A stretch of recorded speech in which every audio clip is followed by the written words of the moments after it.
following is brought to you by Mission Church. For more resources, please visit www.missionchurchsa.org. Thank you for listening.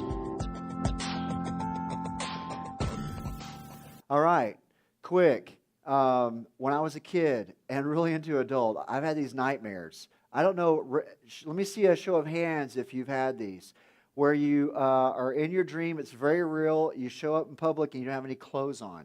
You ever had that? Okay, yeah. So I had those beginning as a child. So I'm in college, I'm a freshman, first semester, and I'm visiting my best friend who's in another dorm. He has his own shower, where I have this like big group shower where like 50 guys have to share it. So I'm going over to his shower. And one thing that you need to figure out early on, if you don't figure this out, something bad can happen to you. And that is, people in college, especially freshmen, like to pull pranks on one another. So I'm in the shower, and my best friend and my roommate steal my clothes. They go throw them away, hide them. I don't know what happened to my clothes. And then they take a cold cup of water, splash it on me. I chase them out of the shower, and they lock me out in the hall inside a co-ed dormitory. All I have is a towel. So now I have these scars, right? My dreams came true.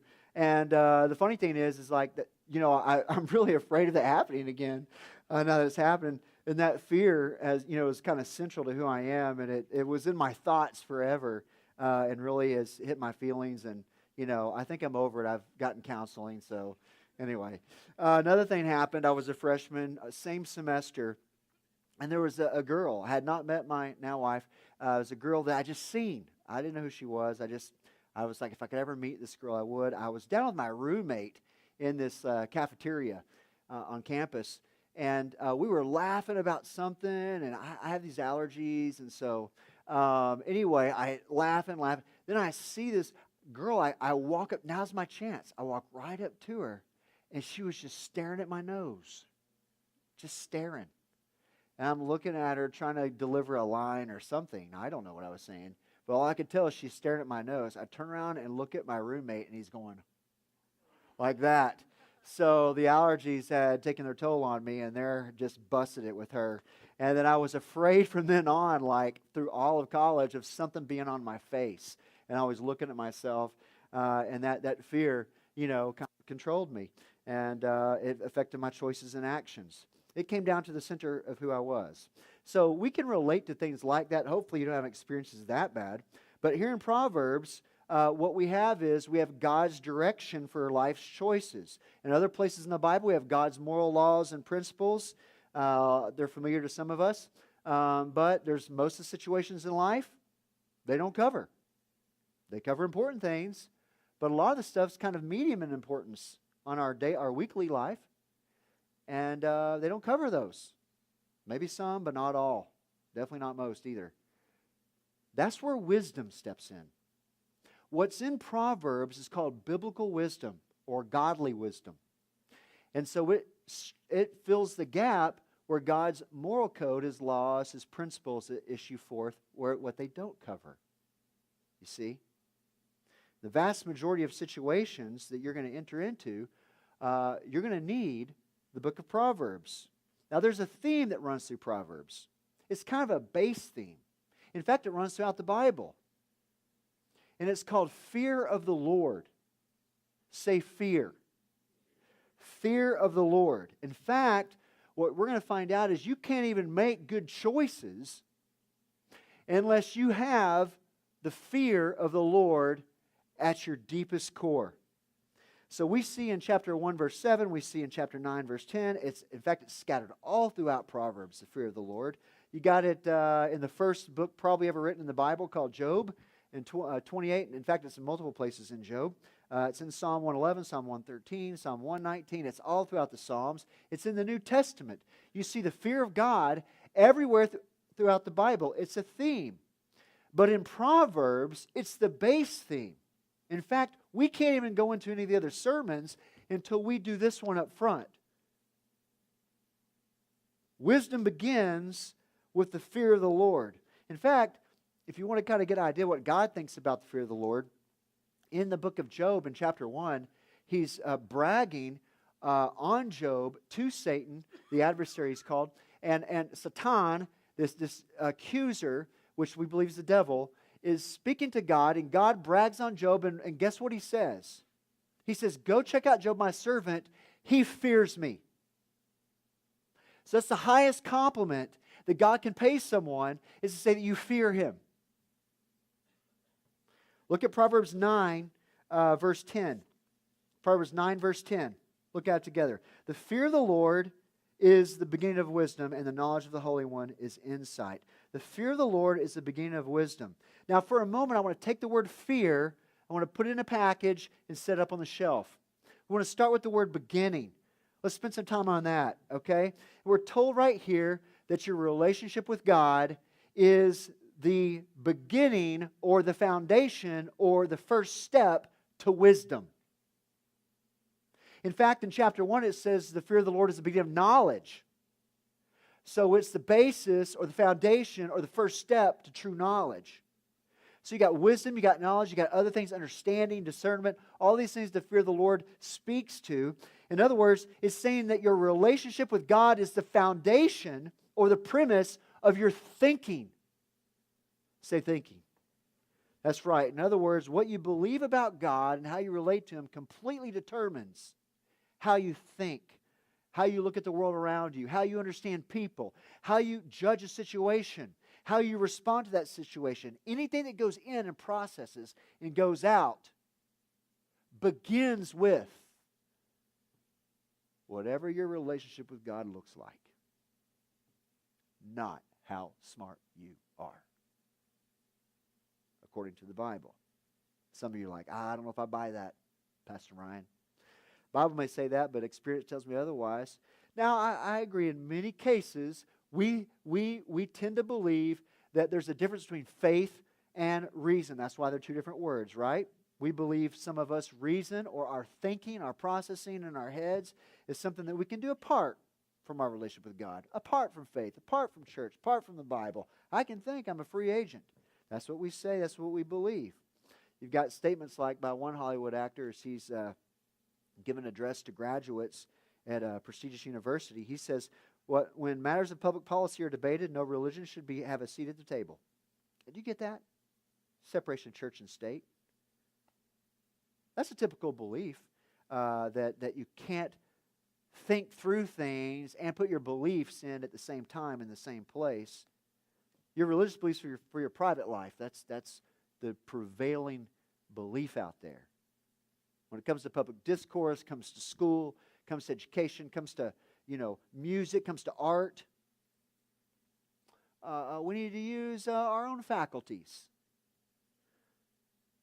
In fact, you need to use reason because on those things you can empirically prove, you want to keep religious faith out.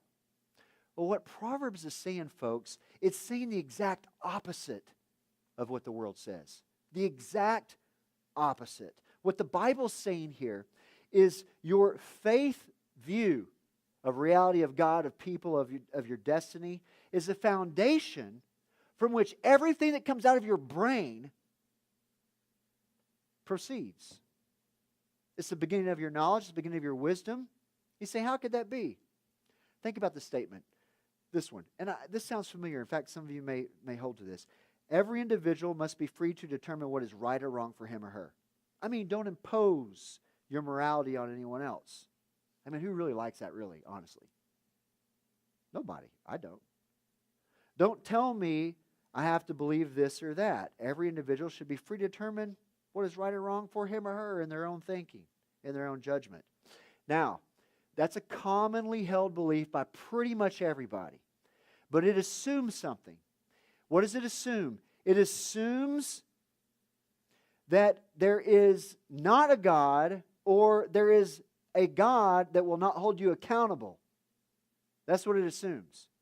Can you prove that there's not a God? No. Can you prove that there is a God scientifically, empirically, but that He won't hold you accountable? No. Can you prove empirically with science that there is a God? Prove that He will hold you accountable? Not exactly. All of them are faith tenets. In fact, we're the only ones that are honest here.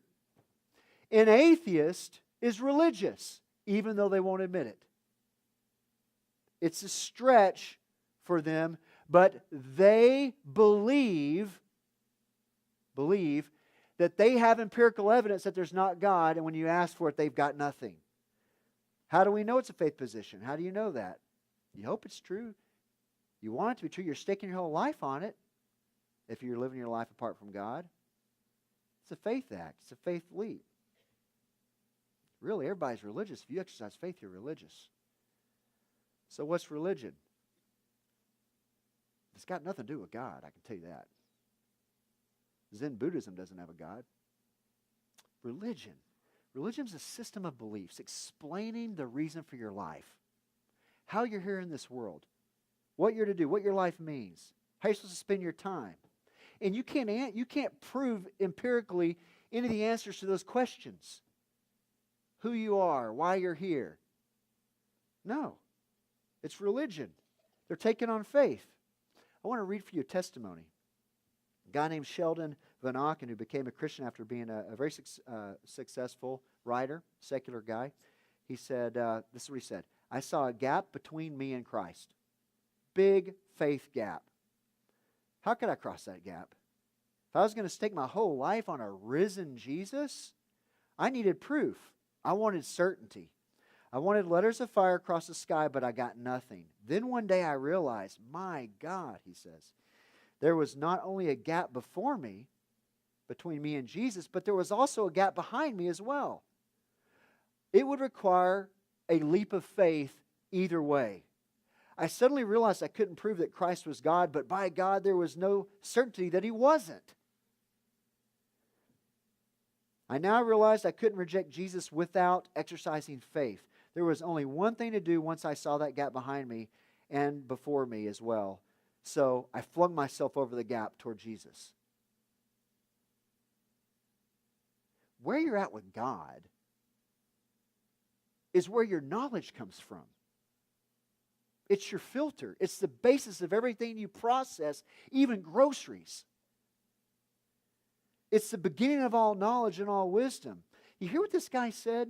He said, when I realized my life was already determined, that I had already bet the farm on a particular view of God, that He didn't exist, I bet my whole life, my whole destiny, the beginning of all my wisdom, the beginning of everything. Once he realized that, it was easier for him to start considering Christianity. You see? Your relationship to God is central to everything. It's got nothing to do with Sunday. And everything to do with your whole reality, how you pay your bills. It's the beginning of everything.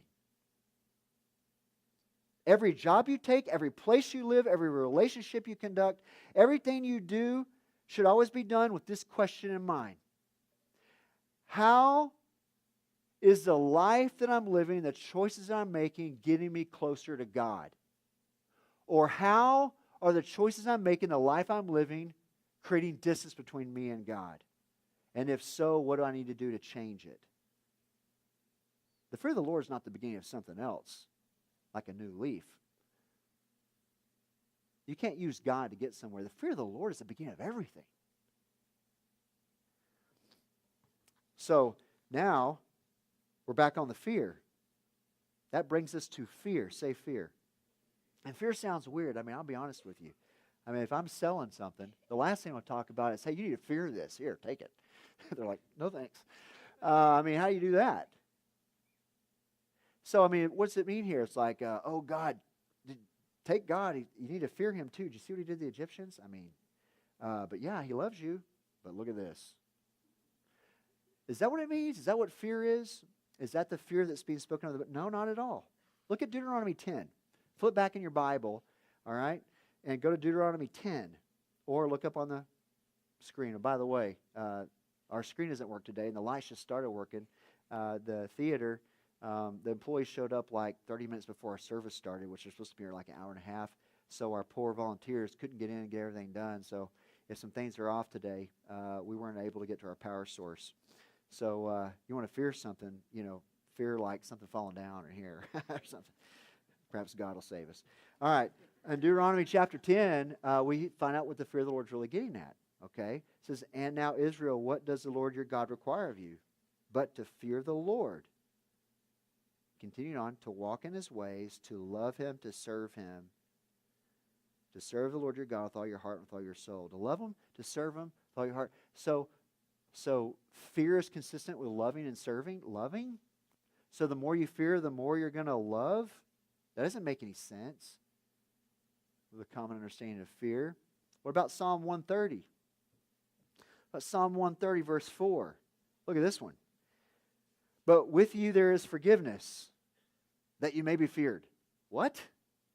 I would think if with you there is judgment, that you may be feared.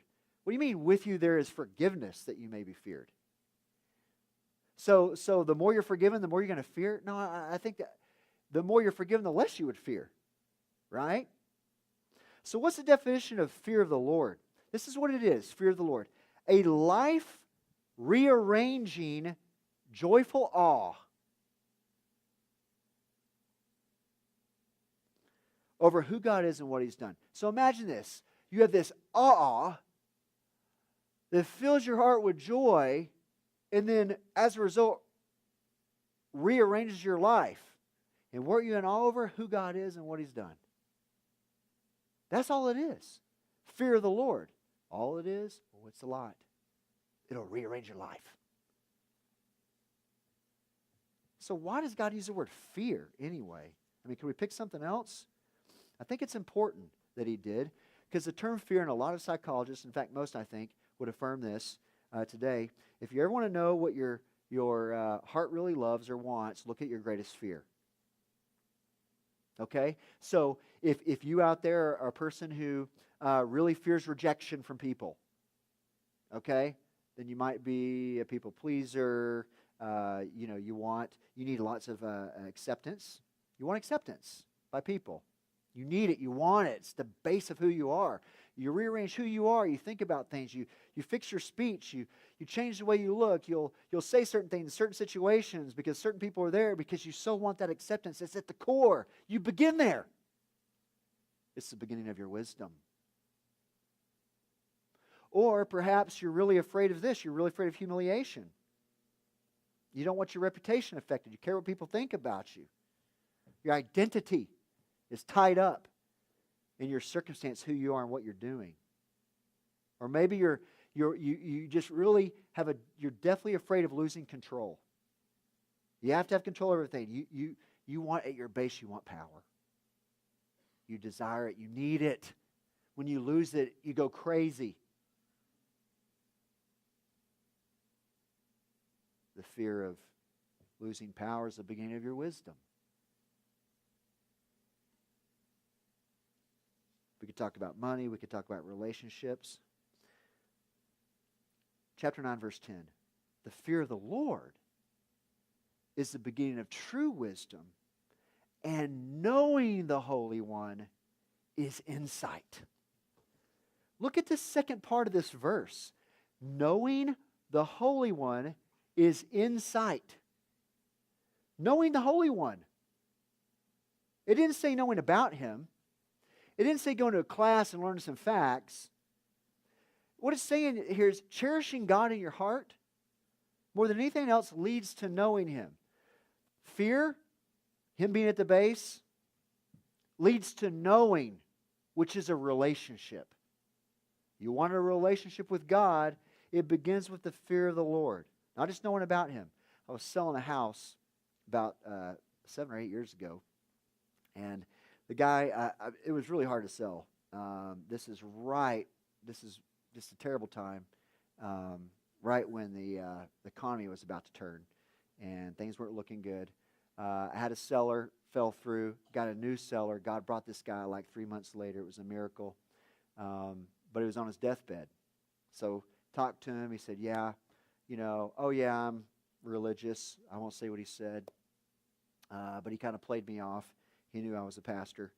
As we were getting the deal done, he must have been a month or so from dying. And my last conversation with him, I asked him if he had his spiritual house in order, because he had been checking all the boxes with everything else. On his deathbed, as I began to share my testimony, this man, for the first time, realized he didn't know God. He knew a lot about Him, but he didn't know God. And he made a decision there on his deathbed, as cancer was eating up his body, to put his trust in the Lord Jesus Christ. The fear of the Lord is the beginning of a trusting relationship. Look at Proverbs 3. These are probably the most well-known verses in all of Proverbs. Verses 5 through 8. Trust in the Lord with all your heart. Do not lean on your own understanding. Some of you know these, maybe have memorized. Some of you have at least heard about this. It sounds familiar to you. Look at what they say, though. Let's look at this. It says, trust God. That means His character. It means what He says, too. Trust Him, what He says. So you trust His Word. Right? Trust God, His character and His Word. He's good, He's in control, He loves you. Trust Him. And therefore, you can't trust yourself, your own perspective, your ability to understand, discern, and judge. Do not lean or do not put stake in your own ability to compute. Then look at what it says here. On in verse 6 and 7. Instead, know Him, acknowledge Him means know Him. The literal translation in the Hebrew is know. So, know Him in all of your ways, which means all your affairs. In other words, think of Him, consider Him, talk to Him. Consider whether what you're doing is helping your relationship with Him or hurting your relationship with Him. Know Him in all of your affairs. And then it says this, right? Then and only then does He promise to place you on the best path.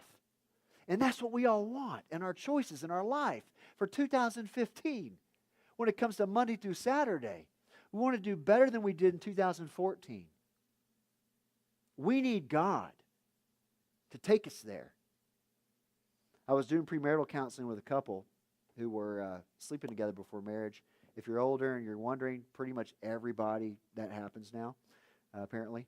I tell everybody this, what you're doing is blinding you to issues in your relationship that are real issues. You can't see them because you're drunk, so to speak, with what you're doing.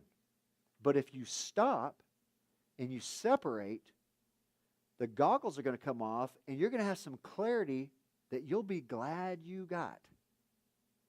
So she didn't want to. He did. And she really wasn't wanting to pursue God at all. He was. And it was scary for him, but he stopped engaging with her there. His eyes were opened to things he was unable to see before. They broke off the engagement so he could pursue Christ and find a girl who wanted the same. I learned later that he did find one. God brought healing to him and refreshment to his bones. Proverbs chapter 3, verses 5 through 8 says, trust in the Lord with all of your heart and do not lean on your own understanding. In all your ways acknowledge Him or know Him in everything you do, and He will make your paths straight. Be not wise in your own self-assessment. Fear the Lord and turn away from evil. It will be healing to your flesh and refreshment to your bones. At Mission Church, we emphasize leadership. We do leadership training. Leadership is real important to us. One of the most challenging obstacles for a growing leader to overcome is growing in his trust in God or her trust in God. Now, the world tells you if you want to grow a leader, you need to develop their skills, implement best principles. But I'm telling you what the Bible says. Proverbs is a handbook for leaders. It says to grow as a leader, you need to learn to trust God more. which means to get to know Him more, which means to listen to Him more, to consider Him in all things, to obey what you think He's saying, not what you think. This is also the same practice just for a Christian. If you're kind of checking this out and you want to know, hey man, what am I getting myself into? I want to compute the cost. Here's the cost. This is one of them. You do what He says. And some people say, well, that looks like weakness. It's not intelligent. Well, when God looks at it, He calls it fearing Him. A lot of intelligent people fearing God. As Proverbs 3 tells us, there's actually a gap between God's wisdom and our own wisdom. Imagine that. The one who spoke and the universe leapt into existence might be a little smarter than us. Whoa, that's quite an idea there. Elisabeth Elliot, famous missionary, she wrote about this. She was in Scotland staying with a shepherd. That's a little cliche. True. She writes about this, and she was watching him dunk these sheep in this antiseptic. They were kicking and screaming, and he was doing this. And one by one, he sees these and stuck them under, and he was trying to, disinfect them. She wrote, I've had some experiences in my life which made me feel very sympathetic to those poor sheep. If you don't know this, 2 husbands died on her. One of them was murdered pretty bad. And she said, I couldn't figure out any reason for the treatment I was getting from the great shepherd that I had trusted. And like these sheep, I didn't get a hint of explanation. Nothing. It just happened. Then she stayed with another shepherd. I don't know what her thing is with shepherds. And she wrote this, different shepherd. Sheep lose their direction continually. Even when they are found, it is very difficult to round them up. The lost sheep rushes to and fro, and when you find it, you must seize it, cast it down, tie its forelegs and its hind legs together, and put it over your shoulders and carry it home. You hear what she's saying? She's not talking about sheep, though she is talking about sheep. She's talking about us. Let me tell you what our problem is. We refuse to admit the distance between the great shepherd and the sheep, the wisdom differential between His mind and what we think. We won't admit it. Sometimes the most loving thing that He can do for us is to throw us down, tie us up, and then chunk us over His shoulder.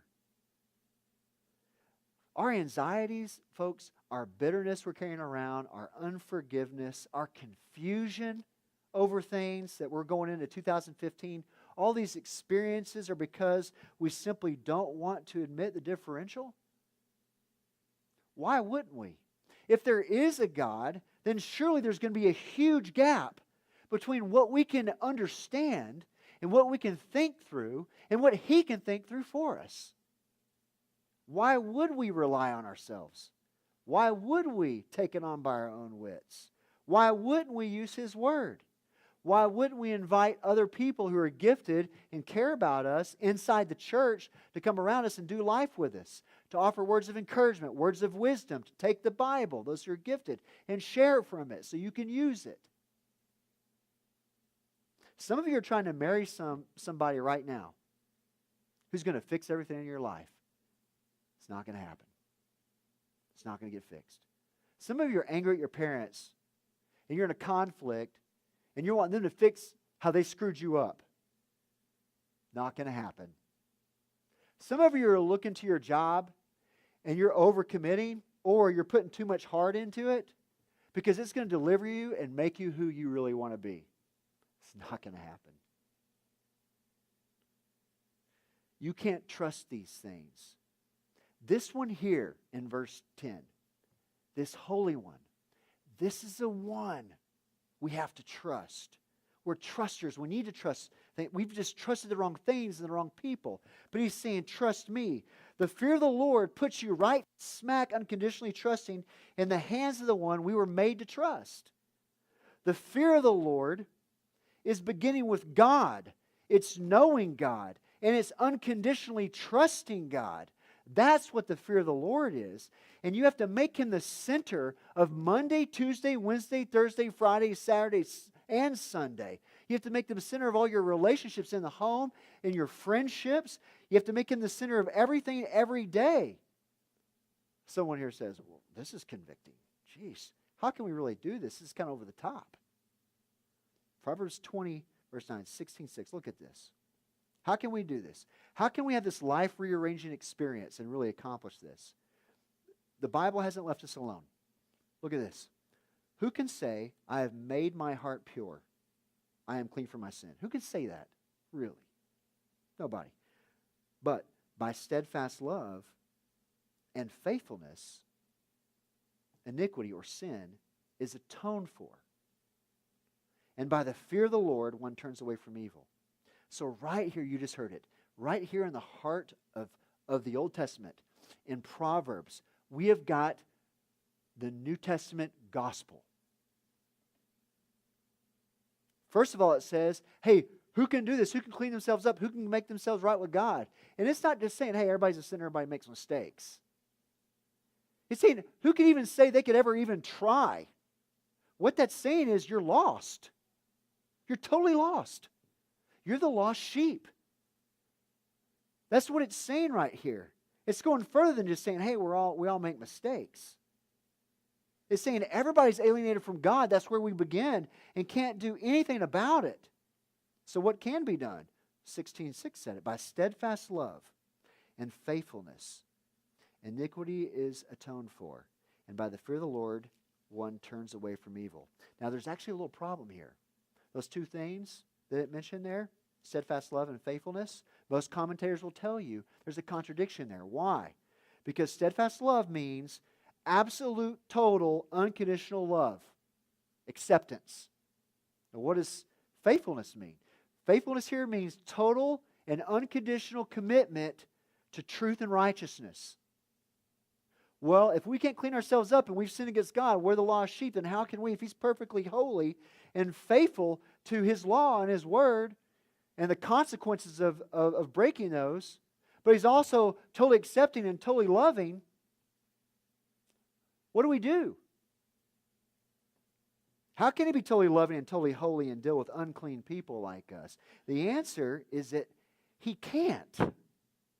He can't be both. Yet the Scripture says it's by both total love and total holiness that our iniquities are atoned for. The writer then didn't understand. He didn't know exactly. He just was following the inspiration of the Holy Spirit as he's penning these words. But seeing my iniquity and your iniquity atoned for, seeing somehow some astounding way that love and holiness come together and make things right, this is what we fear.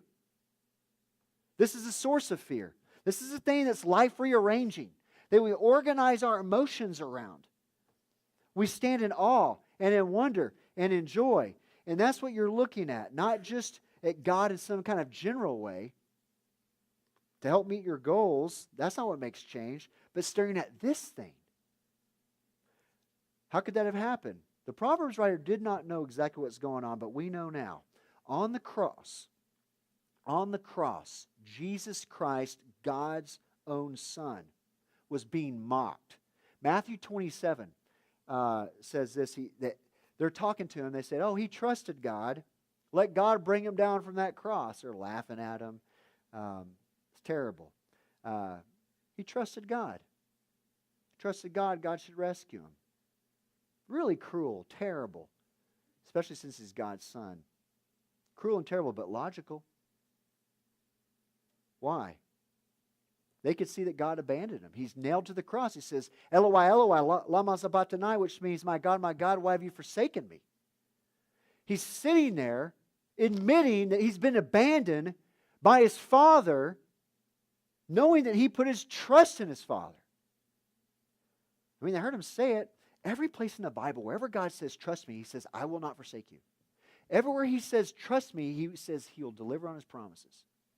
Everywhere He says, trust me, everywhere He says, I won't let you down. They couldn't see what we can see now. In the beginning of time, our first father, Adam, the founder of humanity, was in a relationship with God in the Garden of Eden. In this relationship, God said, trust me, do my will, and you will live in a relationship with me forever. Millennia later, Jesus Christ is in the Garden of Gethsemane. He was the second Adam to undo the problems that the first Adam created in the human race, to establish a new redeemed humanity. And God said to him, trust me, do my will, and I'm going to crush you. Jesus knew if he did his Father's will that he would be crushed, that he would be abandoned. Why? It's the only time in history, never before, never after, never will be, something like this ever happened. The message of the Father to the Son was this: if you hold on to your life, they will lose theirs. The sheep will be gone forever. But if you lose their life, if you pay their debt, they'll get theirs back. They'll be embraced. Jesus trusted in God absolutely and unconditionally. He said, thy will be done. And he did it. But he was utterly abandoned. Why did he do it? He did it for you. He did it for me. Therefore, when Jesus says to you, now, take your hands off your life. Drop your priorities. Drop your rights. Drop your conditions. Get rid of all the ifs, ands, and buts. Follow me whether you understand it or not. Follow me whether you agree or not. Take your hands off of your life and off the will. Give up your right to self-determination. Follow me and let go. He says, when I did this for you, when I let go of my life for you, I gave up control for you, I was abandoned. But if you give up control for me, because of what I've done, you will be embraced. Now, this is an offer you can't refuse. So what are you waiting for?